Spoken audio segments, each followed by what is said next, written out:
On January 26th of 2020, news came out that a famous basketball player, Kobe Bryant, who is considered a legend among basketball fans, is killed in a helicopter crash along with his wife and daughter.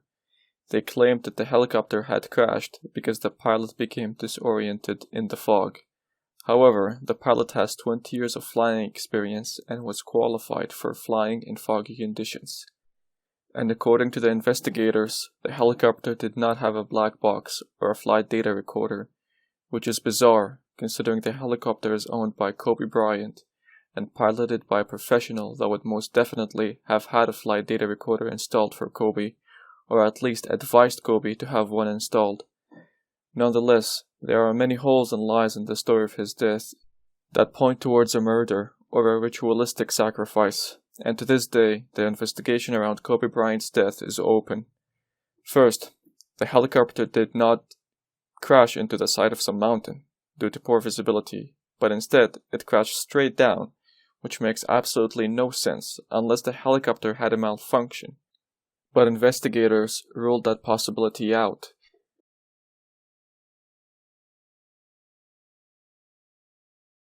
If the pilot, who is qualified to fly in foggy conditions, had no vision due to the fog, his response would never be to descend straight down.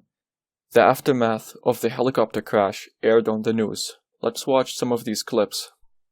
9:47 a.m., the Los Angeles County Fire Department received a 911 call of a potential helicopter down in a brush fire at the intersection of Los Virgenes Road and Willow Glen Street in the city of Calabasas in unincorporated Los Angeles County. Upon arrival, our firefighters discovered approximately a quarter-acre brush fire that resulted from a crash on the hillside.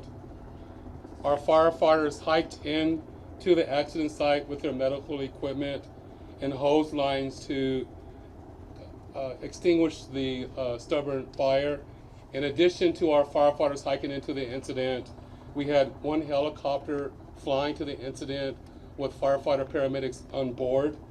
Those paramedics were hoisted down to the incident early into the incident.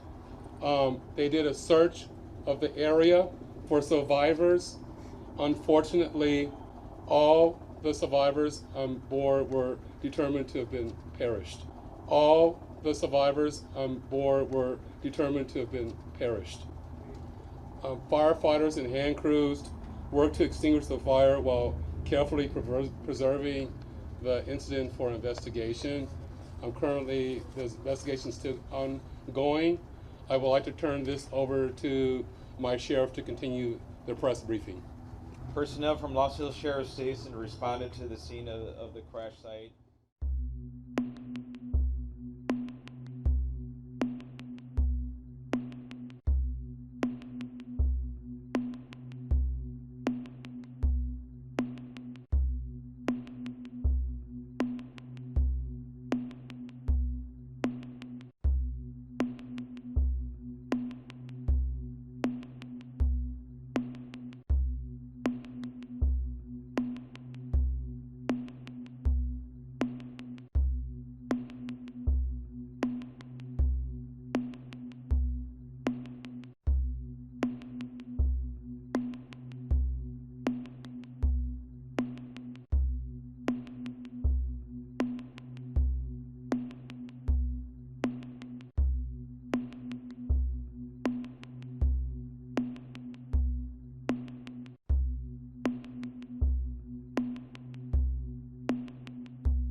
And assisted the fire department, and we've established a containment area, and now our Aero Bureau has a handle on traffic or aircraft accidents. However, when there's a fatality, then it switches to the National Transportation Safety Bureau, the NTSB, and the Federal Aviation Administration, the FAA. The FAA is already on scene and assisting. We're waiting the arrival of the coroner's office to assist in the recovery of the remains. As the chief indicated, there were no survivors. We have a manifest that indicates that there was 9 people on board the aircraft. the pilot plus 8 individuals. At this point in time, we have nothing that we can add until the coroner does her job, and we'll be making those notifications when we have the information and we know the next of kin have been notified. Then we can release the information publicly, and you'll be notified in subsequent announcements. Sheriff, there is one thing you can confirm. Do we have a confirmation actually of 9 bodies there at the scene? That is our belief, yes. That is our belief, yes. I can't believe the fact that they laid out fake bodies and covered them up to show that people actually died. Judging by the crash, their bodies would not be intact like that. It is absolutely ridiculous. But notice how much white smoke is coming out of the crash. A fire caused by aviation fuel should be absolutely black, and it should be an orange bright flame rather than a yellow. Notice the 2 different types of flames next to each other. And the fire we see in the raw footage shouldn't be burning for that long either. Even the firefighters admitted that it was difficult to put out the fires because there was magnesium in the fire. And as a matter of fact, it helps spread the fire. Alright guys, now I'm going to show you why it's a bad idea to spray water on a magnesium fire.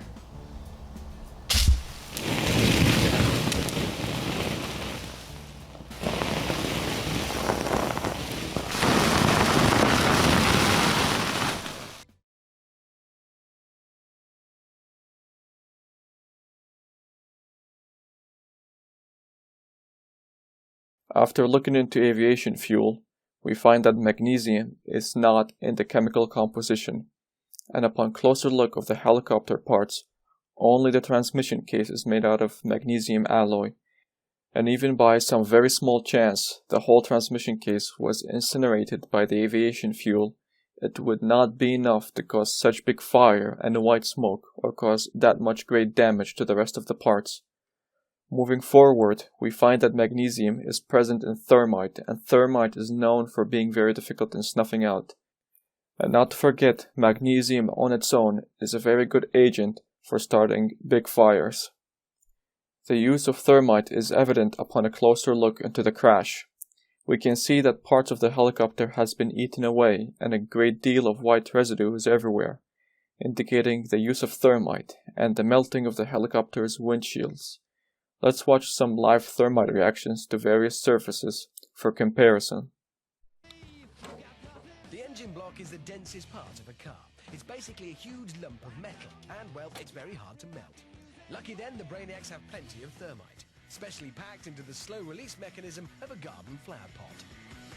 A big pile on the bonnet directly over the engine block should do the trick. Time to light the fuse and give this homage to French engineering the send-off it so richly deserves.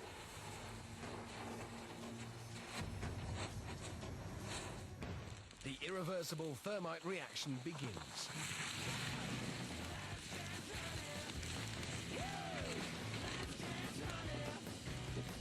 Within seconds, the fiery concoction eats through the bonnet, spraying molten thermite into the engine beneath. The devastation continues inside until finally a torrent of white-hot liquid metal pours out of the bottom, signaling the inevitable victory for thermite. A quick check confirms a clear path of destruction through the engine. Now that the engine is melted clean through... Oh, diving roll. There's only one way to find out, man. Yeah.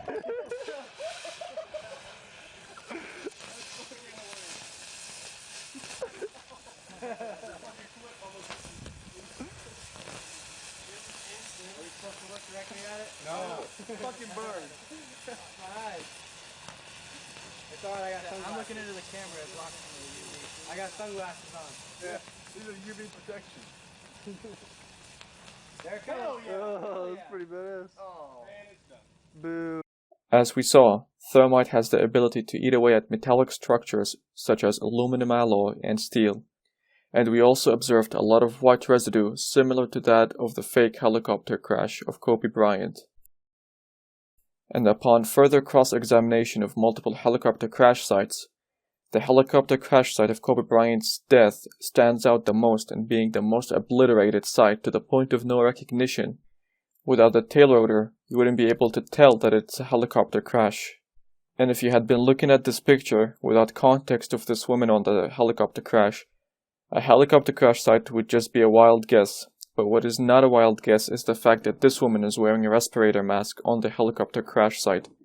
Now, is the smell really that bad, or could it be that she is trying to protect herself from the new coronavirus? But what I think she is trying to protect herself from is the fact that thermite produces highly toxic fumes, and when mixed with a fire extinguisher or water, it would make it worse. And this gets more obvious that it has been planned. A cartoon TV show called The Legends of Chamberlain Heights aired an episode showing Kobe Bryant dying in a helicopter crash. Oh shit! It's Kobe Bryant! Help me! Just pass me the trophies and we'll pull you out! Pass? This episode was aired on 2016, November 16th, and a clip of the crash was posted on Comedy Central's Twitter the next day. Speaking of Twitter, almost exactly 4 years earlier, a random Twitter user posted that Kobe Bryant will die in a helicopter crash. So what then? Why would the global elites put a plan to kill one of their own for years? And yes, Kobe Bryant is one of them, whether you like it or not. Maybe not on a big degree, but on a small degree, that's for sure. The only conclusion we can logically come to is that this was a sacrificial ritual set and planned for years. Even the crash site, when observed from above, shows the main impact site, and the only two pieces of debris, flew outwards from the main impact site to form an almost perfect triangle. And if you know anything about triangles, it is their sign. It is their shape, which mathematically means triple sixes.